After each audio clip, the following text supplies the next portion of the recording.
अब आपको ये समझना है कि जब भी पीएल अकाउंट बनाने के लिए नीचे दिख जाता है तो आपको पैनिक फील नहीं करना, कुछ मत करो, सिंपली उसका फॉर्मेट है, आपको याद है, PL account, PL appropriation account. और जो चीज़ें, क्योंकि सबसे पहले जब भी पीएल एप्रोप्रिएशन अकाउंट बनाओगे तो आपको अच्छे से पता है कि आपको बांटना है प्रॉफिट, ठीक है। अच्छा, यहाँ पे प्रॉफिट मैंने अगेन बोला था कि यहाँ पे सिर्फ प्रॉफिट मतलब प्रॉफिट नहीं है, profit includes profit and loss, यानी कि हम प्रॉफिट की बात कर रहे हैं तो हम लॉस की बात कर रहे हैं, दोनों ही अगर बांटने हैं तो हम लोग क्या बनाएंगे, पीएल एप्रोप्रिएशन अकाउंट, ठीक। तो अगर आपसे कहा जाता है कि पीएल एप्रोप्रिएशन अकाउंट बनाना है तो आपने क्या करना, सीधे पीएल अकाउंट खोलना है, एप्रोप्रिएशन अकाउंट लिखना है। ये हमारे पास हेडिंग हो जाएगी, पर्टिकुलर अमाउंट, पर्टिकुलर और ये अमाउंट।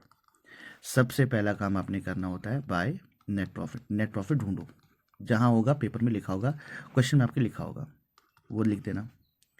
फिर क्योंकि ये पोर्शन मैंने भी थोड़ा पहले बताया था कि ये पोर्शन होता है इनकम, और इनकम किसकी, ये इनकम किसकी है, तो ये इनकम है फर्म की। किसकी इनकम है, फर्म की। तो जब हम फर्म की इनकम की बात करते हैं तो ऑब्वियस सी बात है कि ये पैसा पहले किसका था, पहले है फर्म का। अब इसको बांटेंगे पार्टनर्स को, तो फर्स्ट इंस्टेंस तो ये किसका है, फर्म का, तो फर्म की इनकम यहाँ लिख दी।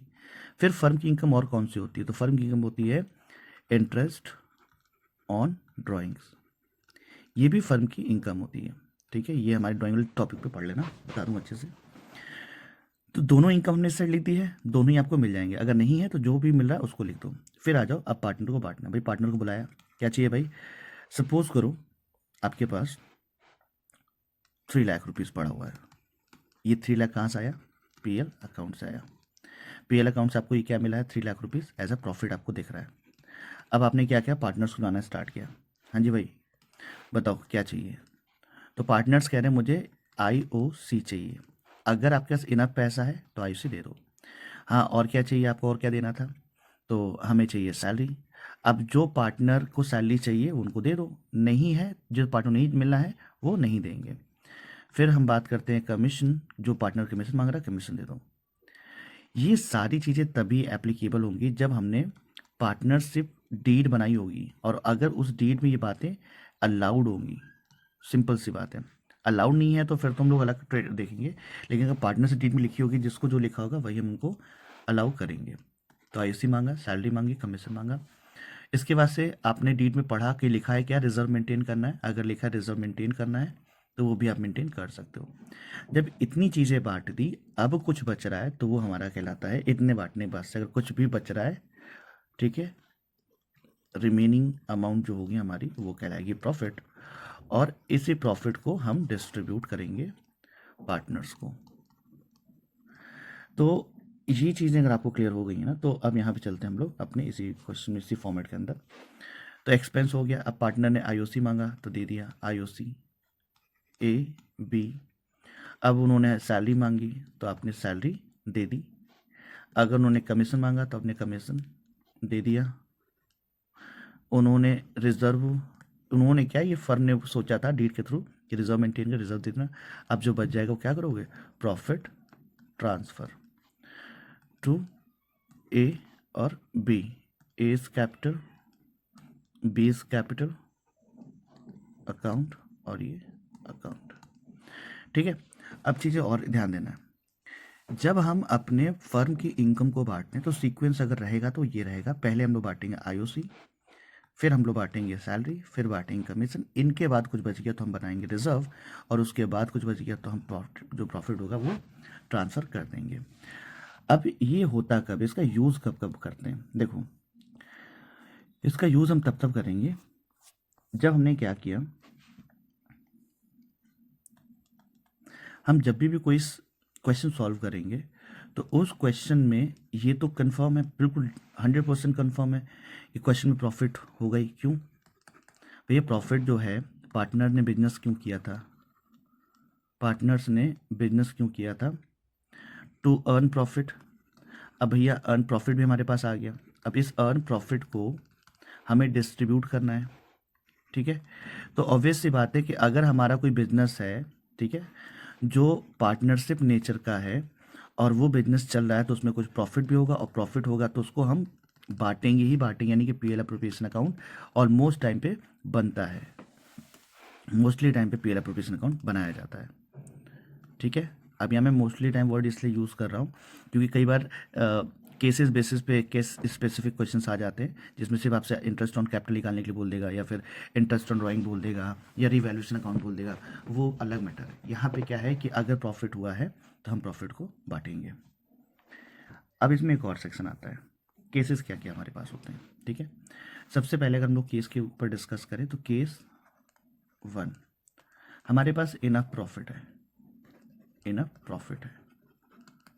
ठीक, जैसे सपोज करो हमारे पास प्रॉफिट हुआ 3 लाख रुपीज़ और जो पार्टनर्स को बांटना है, पार्टनर्स को आईओसी देना है, सैलरी देना है, कमीशन देना है, ये जो भी चीज़ें उनको देनी है वो हमारे पास इनफ पैसा पड़ा हुआ है। तो ये बांटने के बाद भी अगर हमारे पास पैसा बचता है, किस लिए प्रॉफिट बचता है, डिस्ट्रीब्यूट करने के लिए प्रॉफिट पार्टनर्स को, तो हम कहते हैं ये इनफ प्रॉफिट है। भाई हमारे पास प्रॉफिट 3 लाख था, आईओसी हमारे पास 2 लाख रुपए था, ये जो चीज़ें हमने करी हैं 2 लाख रुपए हमने पार्टनर्स के से बांट दिया, इसके बाद भी हमारे पास 1 लाख बचा है ना, तो हम कहेंगे इनफ प्रॉफिट है, ये ईजिली बढ़ जाता है। सेकंड केस हमारे पास होता है केस सेकंड, जहाँ पे लॉस होता है, नेट लॉस या कैश लॉस या नेट लॉस। अगर नेट लॉस होगा तो भाई हमने क्या बोला था, हमने आपको बताया था कि पार्टनरशिप के अंदर ये कंफर्म होता है कि बिजनेस या फर्म कहता है कि भाई अगर हमको प्रॉफिट होगा तो हम आपको दे देंगे, प्रॉफिट होगा तो डेफिनेटली हम आपको पे करेंगे, और प्रॉफिट होगा तो हम आपको प्रॉफिट बांटेंगे, उससे पहले हम आपका प्रॉफिट का एप्रोप्रिएशन करेंगे। एप्रोप्रिएशन करेंगे इसका मतलब ये है कि पहले आपने हमसे आईओसी मांगा था, दे देंगे, आपने हमसे सैलरी मांगी थी, ये भी हम दे देंगे, आपने हमसे कमीशन जो कुछ मांगा हम दे देंगे अगर हमें प्रॉफिट हुआ तो। वहीं पे टर्म चेंज होता है, अगर लॉस हुआ तब क्या करोगे, तो फर्म कहता है कि भाई ये अगर लॉस होता है तो फिर हम इसमें से कुछ भी नहीं देंगे आपको। प्रॉफिट का तो प्रॉमिस है कि हम आपका एप्रोप्रिएशन मतलब डायरेक्ट प्रॉफिट ना बांट के पहले ये चीज़ें हम आपको सेटल कर दें, लेकिन लॉस होगा तो इसमें से हम कुछ भी आपको नहीं देंगे। तो इसके लिए हम लोग क्या करते हैं, क्वेश्चन में ध्यान से देखोगे तो ऊपर साफ साफ लिख देगा कि लॉस हुआ है, नेट लॉस, तो PL appropriation account, again ledger बनाओगे डेबिट और क्रेडिट, यहाँ पे लिखोगे पर्टिकुलर, यहाँ पे अमाउंट, यहाँ पे पर्टिकुलर, यहाँ पे अमाउंट। अब चूंकि लॉस हुआ है तो प्रॉफिट हर बार इधर आ रहा था, तो हम लोग इधर क्या करेंगे, लॉस को टू नेट लॉस, जो भी अमाउंट रहेगा, सपोज करो लॉस हमारा 60,000। अब आईओसी वगैरह भले हमारा डीड कह रहा है, हमारा डीड कह रहा है कि इनको आईओसी दे देना, सैलरी दे देना, प्रॉफिट, लेकिन डीड ही कभी नहीं कहता है कि ये जो आप देने वाले हो ना, पार्टनर्स कभी नहीं कहता कि वो जो देने वाले लॉस में से दो, पॉसिबल ही नहीं है।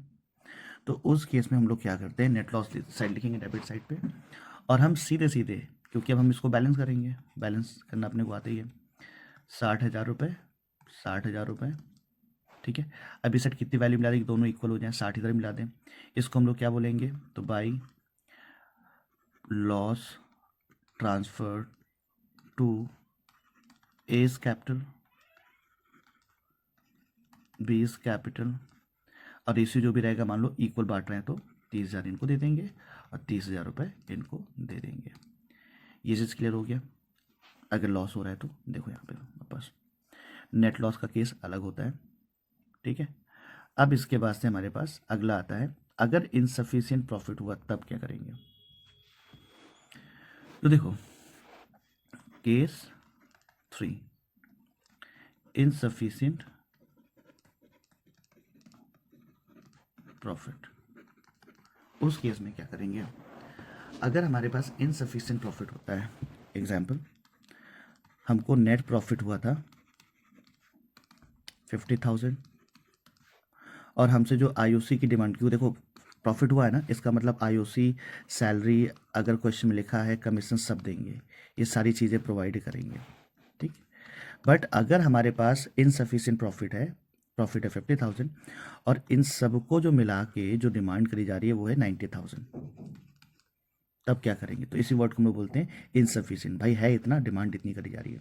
उस केस में हम लोगों ने भी पढ़ा था कि जो हमारे पास सीक्वेंस रहेगा, again PL appropriation account, debit, credit, particular amount, particular amount. ठीक है, मैंने बोला भाई प्रॉफिट कितना हुआ आपके पास 50,000 रुपये का, क्या लिखोगे बाय नेट प्रॉफिट,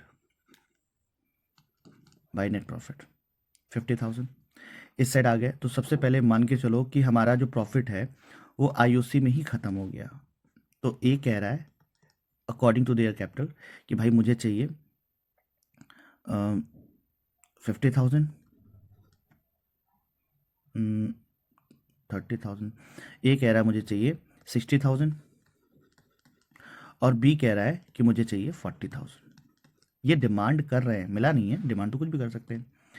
ये डिमांड उन्होंने किया, बट हमारे पास प्रॉफिट कितना है 50,000, तो जो है वही तो बांटोगे, इससे ऊपर जाओगे नहीं। तो अब क्या करेंगे कि क्वेश्चन में साफ साफ लिखा होगा कि PSR यानी कि प्रॉफिट शेयरिंग रेशियो लिखा होगा 1:1, दोनों को हाफ बांट दो प्रॉफिट जो भी होगा। लेकिन यहाँ तो इनसफिशिएंट हो गया। जब इनसफिशिएंट हो जाता है तो सबसे पहले आईओसी में जाएंगे और इनका रेशियो निकालेंगे कि इनको प्रॉफिट, इनको जो है इंटरेस्ट ऑन कैपिटल मिलना कितना था। तो हमने देखा कि 60,000 ए डिमांड कर रहे थे, 40,000 बी डिमांड कर रहे थे। इसका मतलब ये हो गया कि अब हमारे एक नया रेशियो तैयार हो जाएगा। भाई ये से ये 4 जीरो कैंसिल, 6:4, 3:2। यानी कि हम क्या करेंगे 50,000 को आईओसी में बांटेंगे और आईओसी का रेशियो रखेंगे ये। इसका मतलब ये हो गया कि हम क्या करेंगे 50,000 इंटू 3/5, 50,000 इंटू 2/5, ये हमारा आंसर आएगा 30,000 और ये आंसर आएगा 20,000। इसके बाद उन्होंने सैलरी वगैरह जो भी डिमांड करी वो कुछ भी नहीं देंगे क्योंकि प्रॉफिट हमारा यही खत्म हो गया। इसको बोलते हैं इनसफिशिएंट, जब हमारे पास इनसफिशिएंट प्रॉफिट होगा। ठीक है, अब इसके बाद से हमारे पास अगला होता है, कई बार हमारे पास ऐसे भी केसेस होते हैं जिसमें स्पष्ट बोल दिया जाता है कि भाई कुछ भी हो हमें तो आईओसी देना ही देना है, आईओसी या सैलरी देना ही देना है। तो जब ये कंपलसरी बन जाता है तो कंपलसरी के केस में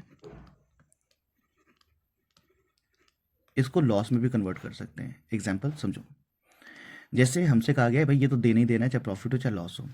अब फर्म को क्या हुआ, प्रॉफिट हुआ है 50,000, प्रॉफिट कितना था 50,000। आईओसी बांटना था दोनों पार्टनर को, ए एंड बी को मिला के चलो 80,000 ये बांटना था और कंपलसरी था। सैलरी भी जो है वो बांटना है, सैलरी बांटनी 20,000। तो भाई हमारे पास पैसा है 50,000 रुपये, डिमांड कितनी करी जा रही है 1 लाख की। तो अगेन कोई दिक्कत नहीं ना, डीड कह रहा है कि भाई बांटने, ये टी क्वेश्चन कहाँ लिखा होगा, डीड के अंदर ही लिखा होगा ये सब बातें। तो डीड ने कहा है ना, ठीक कोई दिक्कत नहीं। 50,000 रुपये हम क्या करने वाले हैं, ये उठा के हम इनको दे देंगे। यानी कि हम क्या करेंगे, हम आएंगे यहाँ पे लिखेंगे PL एप्रोप्रिएशन अकाउंट, डेबिट और credit, particular amount, particular amount. Net profit कितना था 50, तो बाय NP 50,000। ठीक, अब हमसे कहा जा रहा है आईओसी, तो 2 IOC A और B 80,000, जो बोला दे दो। 2 सैलरी कितना है, सैलरी अकाउंट कितना है हमारे पास 20,000।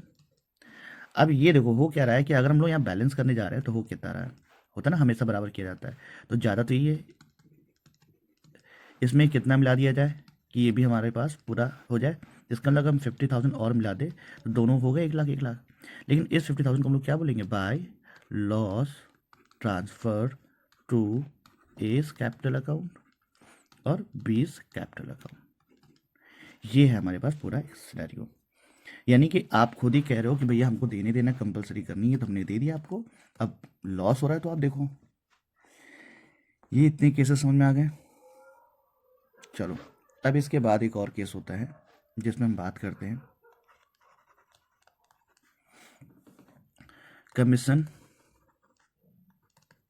कमीशन के वो क्वेश्चंस होते हैं जो एग्जाम में अक्सर बच्चों को कंफ्यूज करते हैं। लिखा होता है चार्ज 10%, चार्ज कमीशन 10%